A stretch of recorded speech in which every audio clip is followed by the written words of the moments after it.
আজকে সকালবেলা কোত্থেকে আমি ব্লগটা স্টার্ট করব বা কিভাবে করব জানি না, কেমন যেন হচ্ছিল, মানে আমি করতে পারছিলাম না। অবশেষে এখন থেকে ব্লগটা স্টার্ট করলাম। যাই হোক, চলো দেখতে থাকো ব্লগটার কেন কি মানে কী জন্য আমি এরকম আজকে পরিস্থিতি হয়েছিল সকালবেলা, সেটাও তোমাদেরকে জানাচ্ছি। সবার আগে তোমাদের সবাইকে ওয়েলকাম করছি আমার নতুন আরও একটা ব্লগে। সবাই অনেক ভালো আছো, অনেক সুস্থ আছো, এই কামনা করি। আজকে শনিবার আর আমাদের এখানে ব্রহ্মা পুজো হচ্ছে। তো শনিবার দিন কি বলো তো, যেহেতু আগুন জ্বালানো যাবে না সকালবেলা, সকাল থেকে সন্ধ্যা পর্যন্ত পুজো হতে হতে সন্ধ্যা হয়ে যায়, তার আগে যাবে না। তো সেক্ষেত্রে কী হয় বলো তো, মানে সকালবেলা ঘুম থেকে উঠেই রান্নাঘর ঢুকতে হয়, মানে একটা গতানুগতিক ভাব, সে ব্যাপারটা আজকে ছিল না আমার। তো ভাবছিলাম কী যেন একটা মিস করছি, মানে কেমন যেন হচ্ছিল আমি জানি না। তো যাই হোক, সেই কারণে আজকে অনেক কাজ এক্সট্রা আমি কিন্তু করে নিয়েছি অফ ক্যামেরাতে, সেগুলো তোমাদের সঙ্গে আমি শেয়ার করিনি, কারণ হচ্ছে সবটা শেয়ার করা যায় না। অনেক কাজ আমি এক্সট্রা করে নিয়েছি, আমার শোকেসে অনেক জামাকাপড় সব কিছু নামিয়ে ভালো করে আমি গুছিয়ে নিয়েছি। স্টিল খাটের নিচটা বেশ আমি ক্লিন করে নিয়েছি, খাটটা সরিয়ে নিয়ে সেই পাশে, তো সেগুলো শেয়ার করিনি। তো এখন বেড কভারটা চেঞ্জ করতে আসলাম এই ঘরে, আর সেই কারণে হচ্ছে ভাবলাম এখন থেকে ব্লগটা স্টার্ট করি। আর এই যে বললাম না, বাচ্চা কাচ্চা ঘরে থাকলে তো দেখবে তখন কাজের কত যে মানে সময় ওয়েস্ট হয়ে যায়, আমরা মানে কি বলবো গুনতির বাইরে সেটা।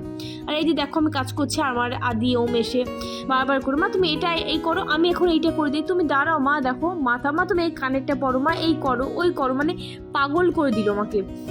আমি এখন ক্লিন করছি আর ও এখন ক্লিন করছে। ওখানটা চায়ের কাপ রেখেছিল, চায়ের কাপ চায়ের দাগ হয়ে গেছে, জল দিয়ে ভালো করে মুছে দিল। আর এদিকে আমার যে প্লাস্টিকের ডিব্বাটা রয়েছে আর কি, যার ভিতরে আমি জামা কাপড় রেখে দিয়েছি, এগুলো হচ্ছে ধুতে দেবো সেটা, সেই জামা কাপড়। তো ওটা বেশ ভারী হয়েছে, তো আমি নিয়ে আসছিলাম, বলছে মা তুমি পারবে না, খুব ভারী খুব ভারী। তো সেই কারণে বলছি আমরা তিনজন টেনে নিয়ে যাই। আর কিছু কিছু সময় আছে বাচ্চাদের মানে কি বলবো আবদারগুলো রাখার সময় না থাকলেও তোমাকে রাখতে হবে ওদের ভালো রাখার জন্য, বা ওদের মানে কি মনটাকে একটু খুশি দেওয়ার জন্য, সে হচ্ছে ব্যাপার। আর এখানটা এই ঘর আমি বেড কভারটা চেঞ্জ করেছি, তো এই ঘরটা খাট সরিয়ে তলাটা খুব ভালোভাবে ক্লিন করে দিয়েছি। খাটের তলাটা ক্লিন করতে গিয়ে দেখি প্রচুর কাগজ ছেঁড়া, প্রচুর চিরুনি, যেগুলো খুঁজে খুঁজে পাচ্ছিলাম না। আমি তোমাদের বলি না, সপ্তাহে মোটামুটি একটা দুটো আমি মানে একটা চিরুনি মাস্টার হয় কিনতেই হয়, খুঁজে খুঁজে। এই খাটের নিচে ওই খাটের নিচে শুধু চিরুনি জমা থাকে। দুই ভাই ক্যারাম বোর্ড খেলতে বসে গেছে। এই দুই ভাই নাকি এক্সাম আছে, এদিকে দেখে মনে হচ্ছে এদিকে এক্সাম স্টার্ট হয়ে গেছে মনে হচ্ছে। তুমি কি ডলার তোমার এগুলো? ধান দৌলত, আচ্ছা আচ্ছা আচ্ছা, আমি ডলার শুনলাম। বাবা নিচে বসে বসে আছিস কিন্তু, না গরম পড়লে নিচে দেখ, আমার দিকে দেখা, খাটে উঠে খেল, ঠান্ডা লেগে যাবে। ও খাটে উঠে বসো, ওই ঠান্ডা লেগে যাবে কিন্তু।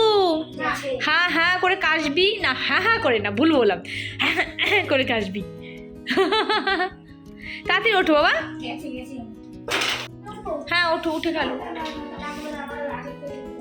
না না কিছু হবে না, আস্তে করে ক্যারাম বোর্ডটা তোলো, তাহলে কিচ্ছু হবে না, কয়েনগুলো ওরকমই থাকবে।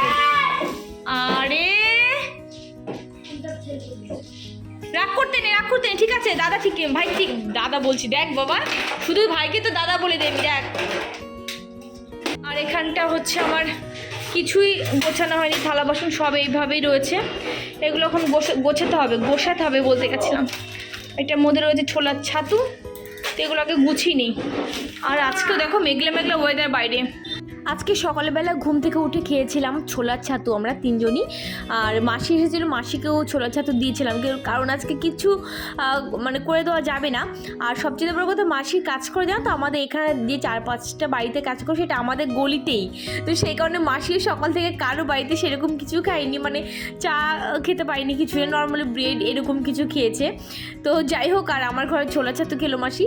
আর এই যে থালা বাসনগুলো মেজে দিয়ে গেছে, তো এই এখন এগুলো না অনেকক্ষণ ভাবছি গুছিয়ে নেবো, পরে আমি খাটটা ক্লিন করব, মানে খাটের তলাটা ক্লিন করব, বা বেড কভারটা আমি পরে চেঞ্জ করব। কিন্তু সে ভাবলাম না, এটা থাক, এইভাবেই থাক, আগে ওই ঘরেগুলো ক্লিন করে আসি, তারপর সব কিছু করবো। তো যাই হোক, এখন এই ঘরের সমস্ত থালা বাসন গুছিয়ে নেবো। আর আজকে মোটামুটি সন্ধ্যা পর্যন্ত আমার এই রান্নাঘরটাকে একটুখানি রেস্ট দেওয়া যাক, মানে এরকম মোটামুটি বছরে দুবার পরে এক ব্রহ্ম পুজোতে আর এক হচ্ছে তোমার ওই শীতলা পুজো হয়, শীতলা পুজোতে শীতল পান্তা খেতে হয়, সেদিনকেও সেম ব্যাপার। তো আগের দিন পান্তা ভাত করে রাখি। তো এই দুটো দিন মোটামুটি রান্নাঘরটা একটু রেস্ট পায়, মানে সকাল থেকে সন্ধ্যা পর্যন্ত কোনো অত্যাচারই চলে না রান্নাঘরের উপরে, এটাই যা। তো সকাল থেকে কিছু করিনি বলে দেখো রান্নাঘরটা সেই রকমই রয়েছে। এখন জাস্ট একটু গুছিয়ে নিলাম, আর হাঁড়িতে পান্তা ভাত আর কড়াইতে তেল রয়েছে বলে কড়াইটা ঢেকে রেখেছি, এটাই যা। আজকে আমাদের বাড়িতে হচ্ছে পান্তা ভাত, কারণ এর আগে তোমাদের বলেছিলাম যে আজকে শনিবার, তো শনিবার দিনে আমাদের এখানে ব্রহ্মা পুজো আছে আমাদের গলিতে লাস্টের দিকে। তো সেই কারণে আগুন জ্বালানো যাবে না এখানটায়, আমি বলি না প্রত্যেকের বাড়িতে। তো সেই কারণে পান্তা ভাত খাবো আমরা। আর জানো তো গতকাল রাত্রেবেলা না বেশ অনেকটা রাত করে ভাতটা বসেছিলাম, আর এই চালটা বেশ শক্ত টাইপের, সহজেই নরম হয় না। তো পান্তা ভাত একটু নরম না হলে না খেতে অত ভালো লাগে না। তারপরে কালকে সবচেয়ে বড় ভুল করে ফেলেছি, আলু ভাজি যদি একটু করে রাখতাম, ফ্রিজে রেখে দিতাম, সকালবেলা ঘুম থেকে উঠে বের করে দিতাম, তাহলে দুপুরবেলা পর্যন্ত নর্মাল টেম্পারেচার চলে আসতো। বাবা দাঁড়ার কথা বলছি তো। আর সেটা না হলে অ্যাকচুয়ালি আমরা নয় লঙ্কা লবণ ডলে খেয়ে নিলাম, পেঁয়াজ তো খেতে পারবো না, কিন্তু আদৌ খেতে একটু আলু ভাজি হলে ভালো খেত। ঠিক আছে চলো লঙ্কা লবণ দিয়ে মাখিয়ে দিয়ে কী করা যাবে। আর যে হলো আমাদের স্পেশাল পান্তা ভাত। ভাতগুলো না একদম গলেনি, জানো তো, আর একটু গলতো। আলু ভাজা করিনি বাবা, ভুল হয়ে গেছে। ওই বাতাসাইটা ওখানে কেন? এটা কি? ওটা বিনস রেখে দাও। ও আচ্ছা, আমি এটা বের করেছি ভুলে, না? আচ্ছা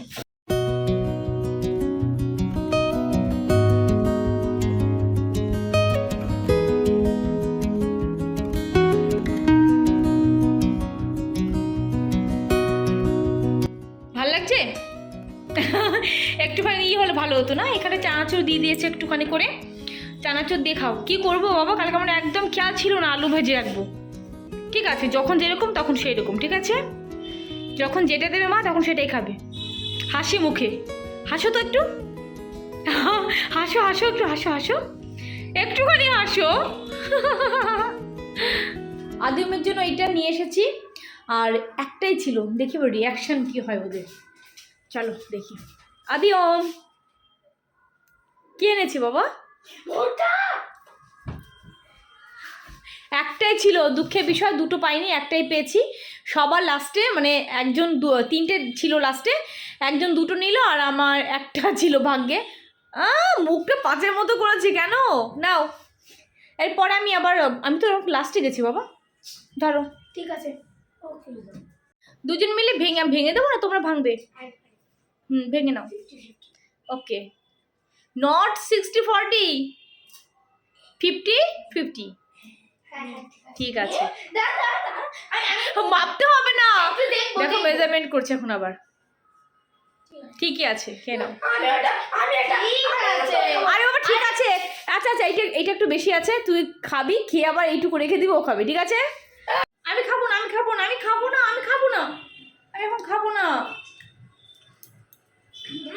আমার দাঁত খাবো না, আমার দাঁত পুরো টক হয়ে রয়েছে তো। পালস লজেন্স খেয়েছিলাম, আমি দুটো খেয়েছি আজকে। আর বিশেষ করে আমি যখন এডিটিং করছিলাম তখন বসে টুকটুক করে দেখি কি বেডসাইড টেবিলের ড্রয়ারটা খুলেছি, দুখানে পালস লজেন্স রয়েছে, খেয়েছি। আর সেই থেকে দাঁত টক হয়ে রয়েছে এত পরিমাণে, মানে যা খাচ্ছি মানে দাঁত শিশি পড়ছে। ভুট্টা খাচ্ছি, মানে খেতে পারছি না। এখন ঢুকবো কিচেনে গিয়ে রান্না করতে হবে। আজকে সারাদিন যেহেতু কোনো রান্নাবান্না কিচ্ছু হয়নি, আর পান্তা ভাত খেয়েছি। সারাদিন যেহেতু কিছু খাইনি, সেহেতু মনে হলো এখন ভাত করাটা শ্রেয়।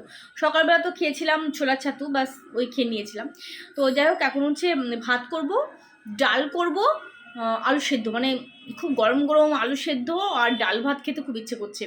সারাদিন উপোস থাকলে দেখবে মনে হয় আলু সেদ্ধ ভাত একটু ডাল হবে সাথে, ব্যাস এটা খেতে ইচ্ছে করে।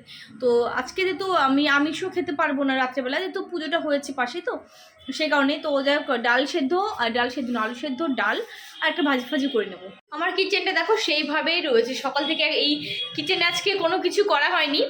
আর ওখানটা শুধু দুটো থালা বাসন রয়েছে, যেগুলো কেন দুপুরবেলা আজকে আমি মাজিনি, ব্যাস ওগুলো রাত্রেবেলা একবার ক্লিন করে নেবো।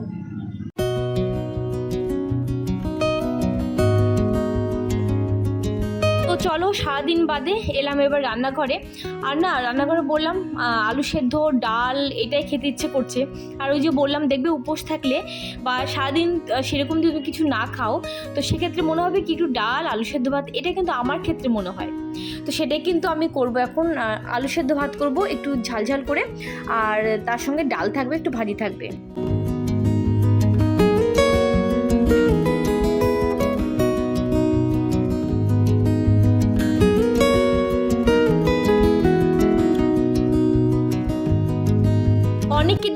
ডালের ভিতরে আলু সেদ্ধ দিয়ে দেয়, আমার না ঠিক ভালো লাগে না। আলুর ভিতর ডালটা ঢুকে যায়, কেমন যেন মানে ফ্লেভারটা অন্যরকম হয়ে যায় আলুর। তো আমি আলু সবসময় ভাতের মধ্যে সেদ্ধ দিয়ে বেশি ভালো লাগে খেতে। তো যাই হোক, আর এখানটা ভাতের মধ্যে আলু সেদ্ধ দিয়ে দিলাম, আর টেবিলটা একটুখানি ভালো করে ক্লিন করে নেব। আর আমার হাজব্যান্ডও ফিরছে। গতকাল রাত্রেবেলা, মানে গতকাল ব্লগ তোমরা যেটা দেখেছো, মানে গত পরশুদিন ব্লগ, আজকে তো দিচ্ছি, গতকাল দিইনি ব্লগ। তো যাই হোক, গতকালকে আর কি ফেরার কথা ছিল আর কি। আজকে শনিবার, শুক্রবার তো ফেরেনি, একটা পুজো বাড়িতে, অনুষ্ঠান বাড়িতে গিয়েছিল, সেখান থেকে ফিরতে ফিরতে অনেকটা লেট হতো, সেই কারণে ভিডিও না করে আর পারলাম না। সিরিয়াসলি আমি দেখেছি তুমি আসছো নিচ থেকে, মানে আমি ওপর থেকে দেখলাম তুমি আসছো। কালকে বেরিয়েছো, কখন বেরিয়েছো বলো সবাইকে। আর সবাই আমার কমেন্ট বক্সে এসে কমেন্ট করে দাদাকে দেখতে পাই না কেন, কি ব্যাপার? দাদা দিচ্ছি। হ্যাঁ আমার ব্যাপারে, হ্যাঁ আমার তো সৌভাগ্য। কালকে বেরিয়েছো, কালকে রাত কটায় ঢোকার কথা ছিল তোমার? 1:30 2টোর সময় ঢোকার কথা ছিল, বাট কালকেও তুমি আসোনি। আর এই যে এখন রাত 10:30 মতো বাজে, তুমি এখন ঢুকছো, ব্যাপার কি তোমার? সবাইকে অ্যান্সার দিয়ে দাও। এটা খুব কনফিডেন্সিয়াল, ঠিক আছে? আচ্ছা আচ্ছা আচ্ছা, বিরাট ব্যাপার। আর এদিকে চলো দেখি, ডালটা এবার সোমবার দিয়ে দেবো আর ভাতটা নামিয়ে দেবো। আর একজন চিল্লাচ্ছে জল জল জল জল বলে, দেখতে পাচ্ছ? কই রে আদি, কই? দেখো খাটের উপরে শুয়ে, এই বাচ্চাটা দেখো একবার, খাটের উপরে শুয়ে জল জল জল বলে চিল্লাচ্ছে। দাঁড়াও দিচ্ছি।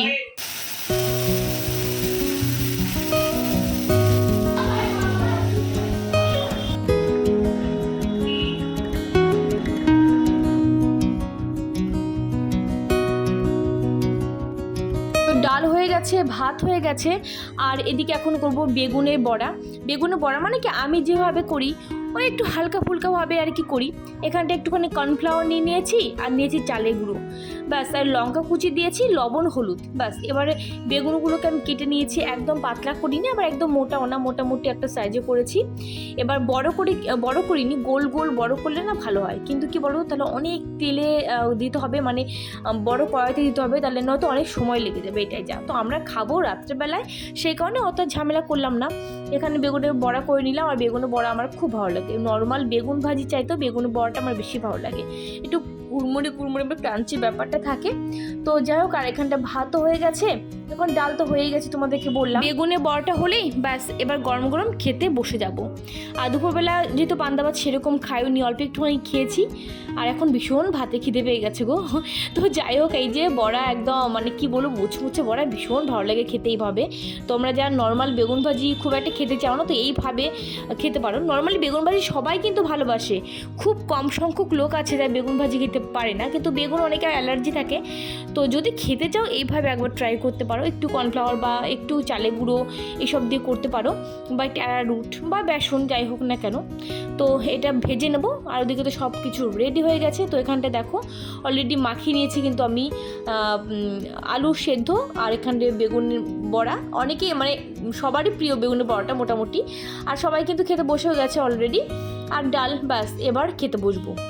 আর এই যে বাবা এসছে, বাবাকে সারা দিনের নালিশ, বাবা এই হয়েছে, বাবা ওই হয়েছে, আদিও মেয়ে। আর খেতে বসে এইটুকু টাইম 4 জন মিলে বসলে যেটা হয়, দুনিয়ার গল্প জুড়ে দিই আমরা, খেতে খেতে অনেকটা সময় কাটিয়ে ফেলি। তো চলো আজকের ব্লগ তাহলে এখানটা এন্ড করব। কেমন লাগলো তোমরা কিন্তু অবশ্যই কমেন্ট করে জানিও। ছোট্ট একটা ব্লগ তোমাদের সঙ্গে শেয়ার করলাম, কেমন লাগবে জানি না, ভালো লাগলে অবশ্যই একটা লাইক করো। দেখা হবে নেক্সট একটা ব্লগে, ততক্ষণ জন্য তোমরা সবাই অনেক ভালো থেকো, টাটা।